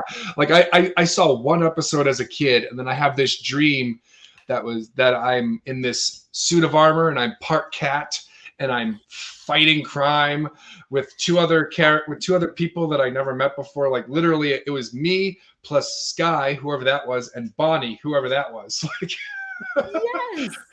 So that was the original premise. And then when I remodeled it once I had kids, it was like, all right, well, we could keep Sky. Sealy will be Sky, Okay. And then the other names I didn't keep. The other names was like it was like Sky, Duchess, and Bonnie, and I was like, well, I can't keep those names. That's weird. Those are cool names, though, man. Yeah. I mean, yeah. Well, I originally was gonna have Fury be Duchess, but then my sister was like, you realize Duchess is like a female thing, right? Like the Duchess of New York or something. Yeah. Oh, but it was a male character? Okay. Yeah, it was a male character. Yeah. Because again, I was third grade. I didn't know what that word meant. I just thought it was a cool name. It is a cool name. That's what I was like. I don't know what this is, but it sounds cool, and I would love to be Duchess. Sign me up. I want some armor and be part cat. Yeah, right. And that was the premise for Siamese Ninja Heroes. And I actually, I mean, I couldn't draw, but I still drew things. I still drew comics, even though I couldn't. So did you technically start writing this when I was in third grade? Yeah. Wow. Yeah. I mean, obviously with an adult brain, you make a lot of changes, but yeah. Right. But both the concept. Yeah, exactly. That started when I was in third grade. I wrote, actually the title Tornado Trouble comes from an episode I wrote when I was in third grade. Wow. Yeah. So you sometimes you have some good ideas as a kid, and then, you have an adult brain. It's like, all right, well, we have to change that. Needs to be improved upon or whatever. And, then of course there was Siamese Ninja Heroes, and it was like, that's a silly name. My buddy was like, you really need to change the name. It's like, in third grade, I didn't know what Siamese meant. It was I probably just thought it was like, similar to Chinese or Japanese, I was like, Siamese Ninja Heroes, sure, I didn't know what that word meant or what it really meant. It was just a word that I knew that I just applied to the. Okay. Ryan Medina agrees with me. You need to bring Duchess to life. Okay, fair enough. If you want to model her after me, feel free. There we go. I'll give you permission. I slice and dice with the best. So all right. Fair enough. Make sure she's got a hidden knife at all times. And then that's good. Yeah, I might. Well, it's funny because I will eventually be introducing another character, but she's got a different name. Peer pressure. I won't reveal that because it does kind of give things away a little bit. But no, don't spoil it on the show, man. I'm actually kind of sad that there isn't any references to Hyper Feeling Ninja Heroes, because that's the most well developed of the series I have for Earth's Best Friends right now. If you don't mind, if I could share my screen for a second. Yeah, put it up there. I'll share it. Yeah. show just some things from Hyper Feline Ninja Heroes. Okay. And well, and I have more questions. Like we've talked about Saturday morning cartoons and their Yeah. influence, but we are in comics. We're in a Yeah. 2D visual. Yeah. art. So how did that transition to that? So it's funny, you know. Here, Woo, Inception. yeah.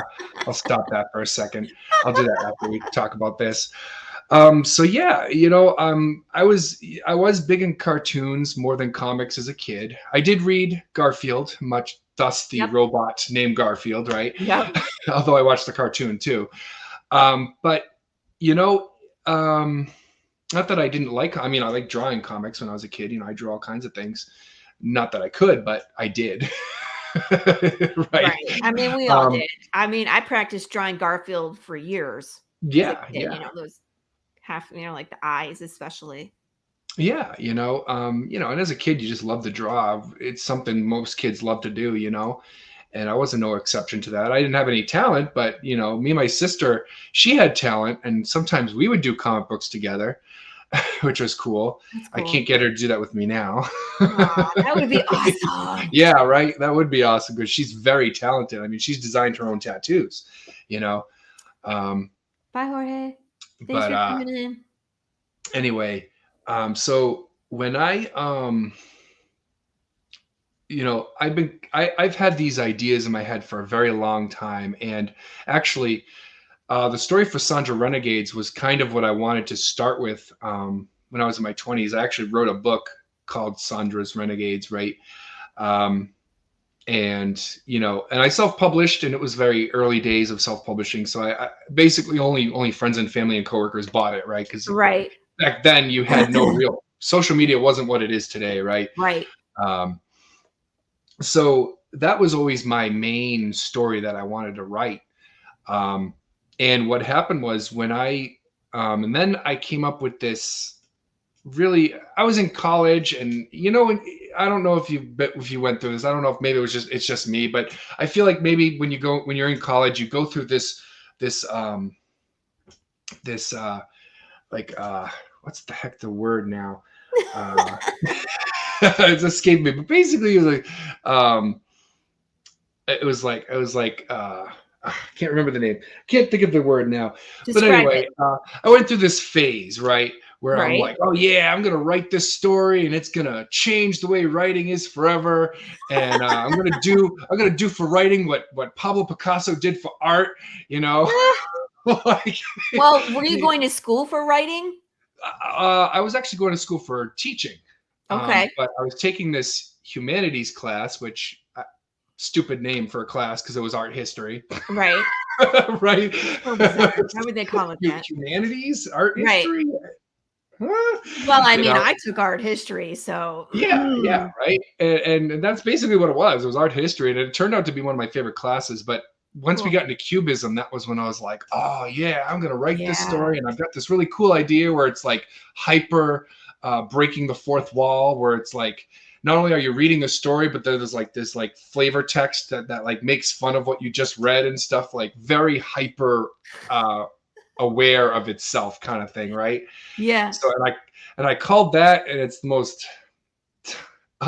it's the most ridiculous name. It was called Untitled History of the Human Condition. Actually, I like it. I mean, it's kind of a cool name, right? Yeah. So that was the story that I started getting into comics with, right? I made that a book originally, and people were saying this should probably be a comic book or something. So I joined forces with a guy, Tyler Carpenter. Who suggested that? I'm just curious. The name? No, who suggested it for it to be a comic? Oh, my I'll call him my brother-in-law for simplicity's sake. My brother-in-law suggested it. That's funny. That's how it happened with me, because I had a script and my husband's like, this is a comic. And it's almost like you don't see it until someone else is like, this is what it is. And you're like, exactly. Yeah. Right. And so I joined forces with this guy, Tyler Carpenter. You may have heard of him. I don't know how big he is within the comics community, but I know he's adjacent to circles that I'm in for sure. So he was my introduction to it, and he he was rising. I mean, he's a lot bigger now than he was back then. Yeah, Humanity's pretty memorable, right? Who knew, right? Yeah. It's like, yeah, when I first heard the title, I'm like, Humanities, this sounds like some weird BS, right? Right, like, what are we actually learning in this class? Yeah, exactly. Anything in there. Anyway. And he had this idea for a comic format where it's like, there's one picture and then text.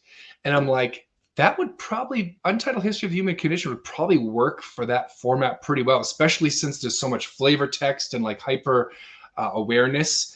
So that's kind of what we did. So one image on a page. Yeah. So almost like think of it more like almost like a storybook where it's like, you know, there's a picture, then there's the text that you're reading. Right. Okay. And yeah, so, and that's kind of what we did. Right. You're like, I feel you. Oh, okay.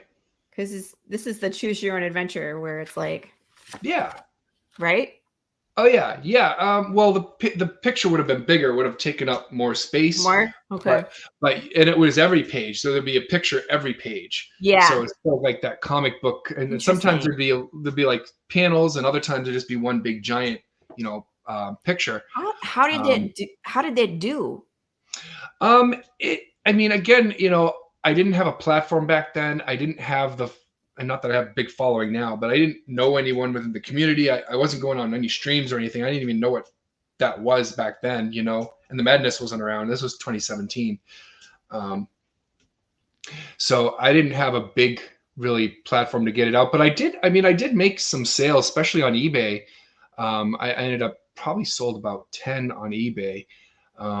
Mind you, I kept price really, really low, but, but the hardest thing about that is I didn't know how to market it because I didn't know who it was for, you know? So you need to know who your demographics are when you do something like this. And I had no idea who my demographics were because sure, it could be people who like comics and sure, it could be people who like, you know, I guess, you know, reading, but it was like, was it, I didn't have a good explanation for what the rating was, what the demographics were. I didn't know any of that stuff. And it's just hard. And even to this day, I'm like, I don't know who it was for. I really just, it's a mystery to me still to this day, you know? So that was the big problem with it. But people who did like read it, I mean, they said it was an interesting concept. It was funny at times, you know? There's some like crude humor in it. Definitely not all ages like Earth's Best Friends is, right? Right. So within that, you know, time period, I met an artist, Olivia. I actually had her on my show not too long ago, and we became friends, and she did some work for me when I was trying to get my handle of Max Ham out there. I had this little character I created called Max Ham. That was my handle before EB became my handle. Gotcha. And so she was like, you know, I kind of pitched the idea to her unofficially because it wasn't like I was trying to get her to do it for me, but I kind of just told her about that idea I was having, right? And she's like, I like this idea. And this was for Siamese Ninja Heroes. And she's like, you know what? I really, and so she started drawing some characters for me. And then the next thing we know, we're doing the book together. And graciously, she was doing it for free, which was amazing because her artwork is very, very worth to pay for, you know. Wow. You know, after I want to say maybe almost a year, I want to say we probably started that in like the fall of 2017, and we probably ended it the summer of 2018. She basically just couldn't handle it. Not that she couldn't handle it, but there was a lot of things going on in her life. And, you know, I think it was just, a lot of it was all just getting to her. So we you know, broke up the partnership. And so actually the idea for Animal Teens actually came from her. Gotcha. She had this idea for her own characters that were animals. I changed the animals and I changed who the characters were, but essentially got the idea for the anthropomorphic teens from her. And, you know, and I asked her, I was like, is it cool if I took the script? Because I wrote a script for her characters. I said, is it cool if I take this script and just make my own characters? And she's like, yeah, that's fine. I was like, cool. All right.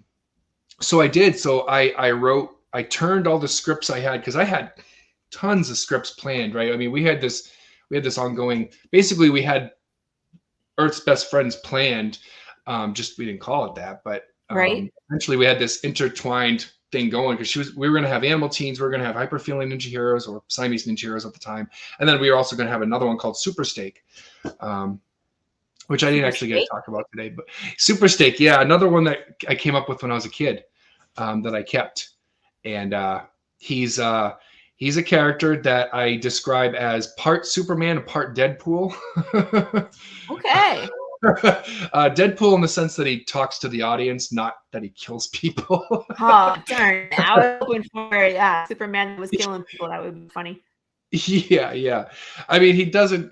I mean, he's a funny character. He's essentially my author character. I don't know if you do this, but I always have a character that's roughly based off me, and he's definitely roughly based off me, especially my sense of humor. Yeah, so I'm not brave enough to put myself in a story. Yeah, well, I mean, Like, he's based off me. He's not me, but yeah, and that's why he's constantly talking to the audience, because he's essentially me, right? I mean, I have other characters break the fourth wall, but he's consistently doing it, you know. So yeah, so we were going to have those three titles that we were going to be releasing, and then once that ended, it was like, well, I had all these scripts, because I pretty much written the entirety of Earth's Best Friends already, right? So I turned that into a novel, and then of course 2020 came, which was when I released that novel, and then the feedback I got for it, because I didn't sell great or anything, but I probably sold like maybe 20, 25 copies, right? Across the Twitterverse. Right. And the feedback I got was, this would make a better graphic novel than novel. And so there it is. So yeah, okay. Well, so that was when I got my team together, and because I went to a chat room, I invited every artist friend I knew, and I said, hey, who's on board for this project that I have that I want to turn into a graphic novel? And so that was why the team was temporary, because they're like, yeah, we'll help you out for a while, but you know, we definitely have our own things going on, you know. Right. So yeah, so that's how I came back to comics, and how the history of me being in comics, I guess you could say. Yeah. That's quite a journey. yeah, it definitely is. And you know, there's some breaks in between, of course, and stuff like that, you know, but that's basically in a nutshell how it went, you know. Have you ever thought about bringing that one back, that Untitled History? Yes. It's gonna come back in a different way.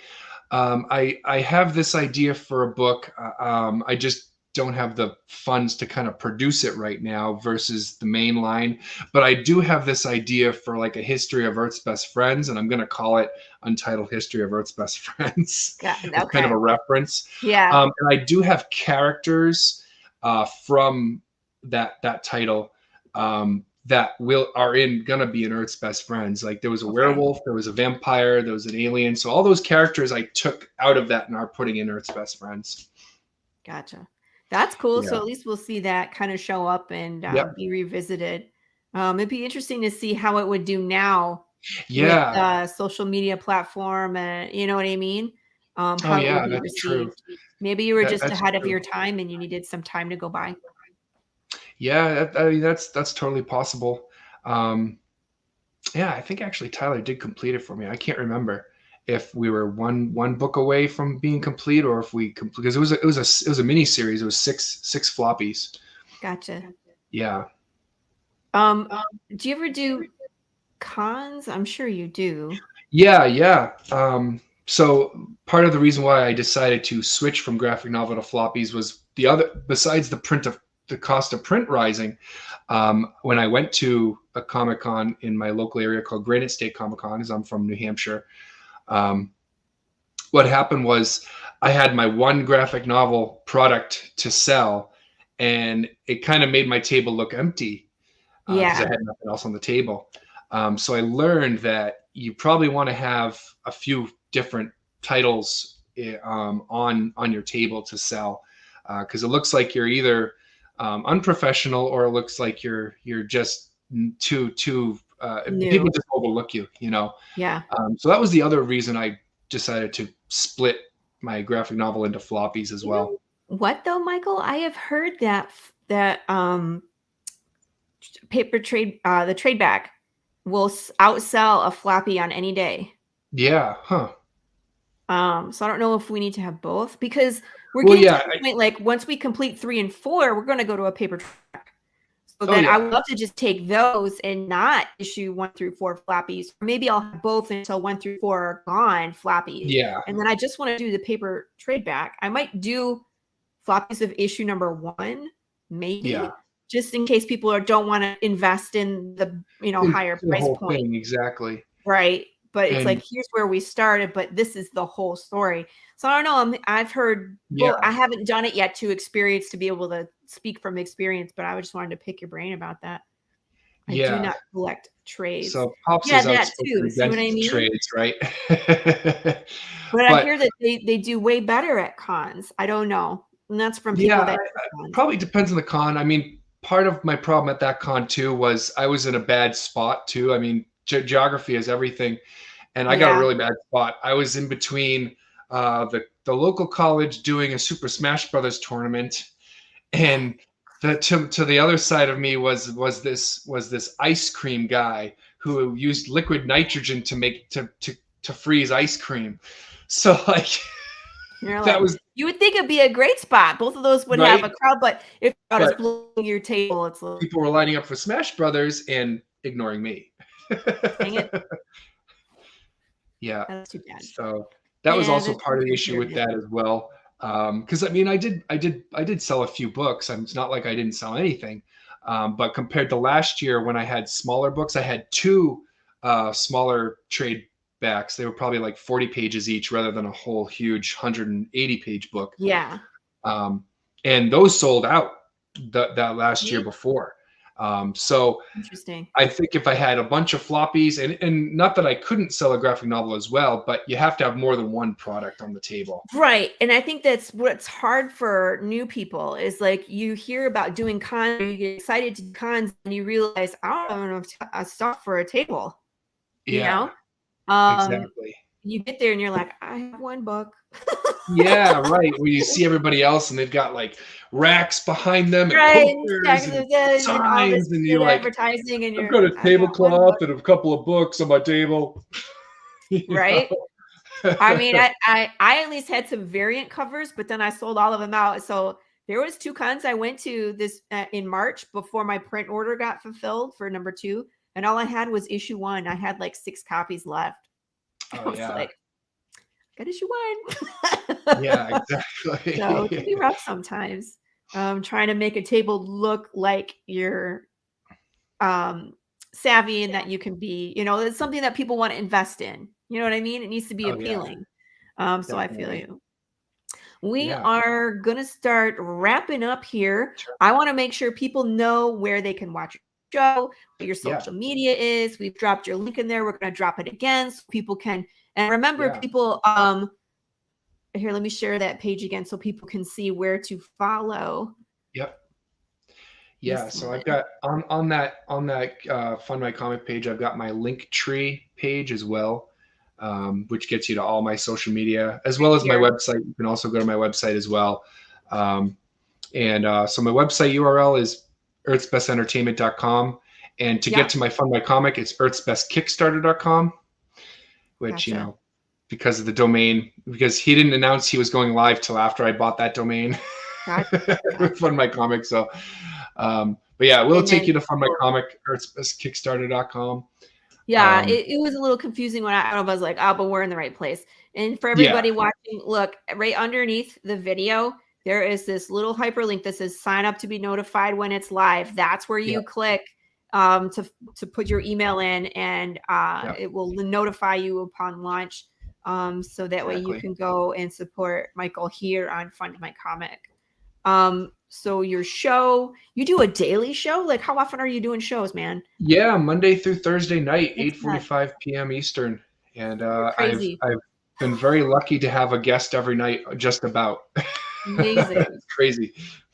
Yeah, and a whole lot of work. I believe tonight it's I want to double check this before I say it. I believe tonight it's RJ, Critical Blast, coming back for. He's been my most consistent guest. Yes, it is Critical Blast tonight. So he's coming on. Of course, we'll be simulcasting on his channel as well. Awesome. And yeah. So my YouTube. So I have 2 YouTube channels. One that streams, one that doesn't.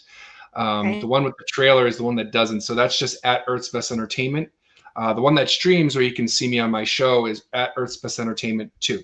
Easy enough, right? Gotcha. So just subscribe to both people, and whenever Michael uploads something, it'll just, or when he goes live, it'll notify you. Mm-hmm. Exactly. And then you're, of course, that plays on our channel as well. Yep. And 8 a.m. Usually the next morning. Facebook, Twitter, Instagram. Yep. Yes, all of the above. All that stuff. Earth's Best Entertainment for all of it except Twitter, which is at Schlogastic Long story. I won't get into why that's that. But Schlogastic Book. Yeah. If you can spell that, good luck. Congratulations. You win a prize if you get it right the first time.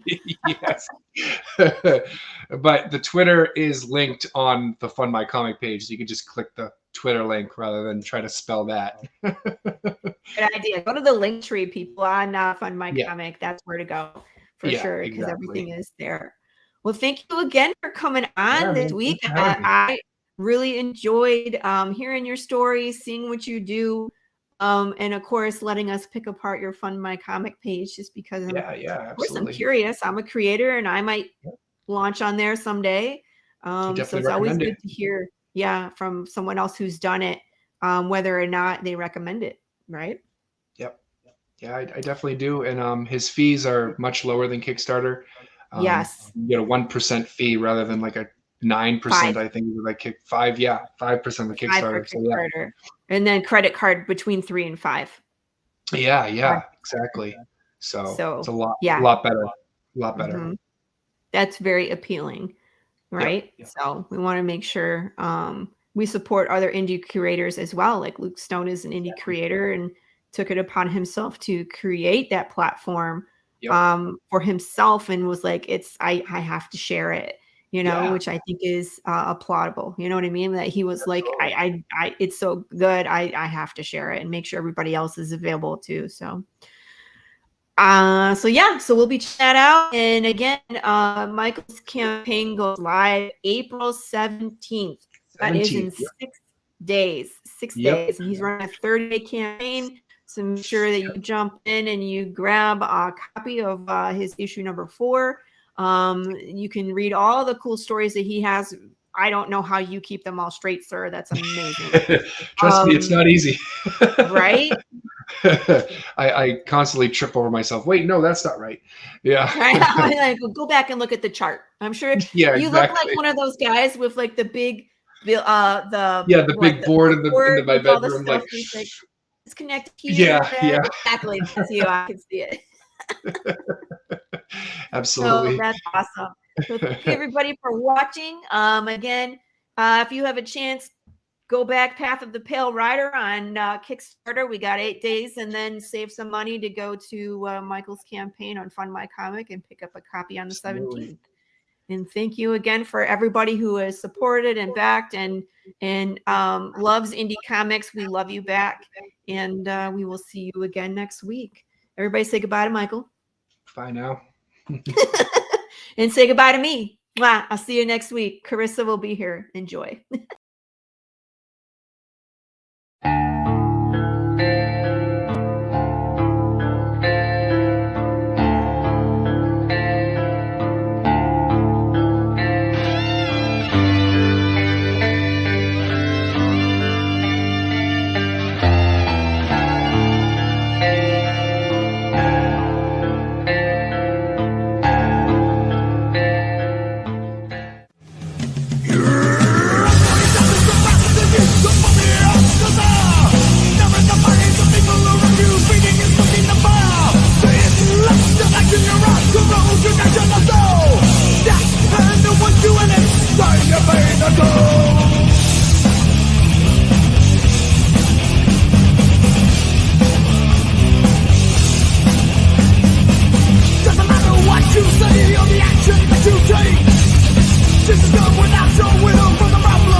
How do you end this thing? How do you put the where's the brakes on this bus? I forgot. Jazz hands. Jazz hands. Comic Books for Kids provides comic books to kids in hospitals and cancer centers across the U.S. It's a place where we can all work together to make sure every child has a comic book. 100% of all proceeds go towards the kids. It's about making a difference, and while they're in the hospital, allowing them to fly like a superhero, battle dragons, or rescue teddy bears. We are in every state in the country and now support over 160 hospitals. Every month,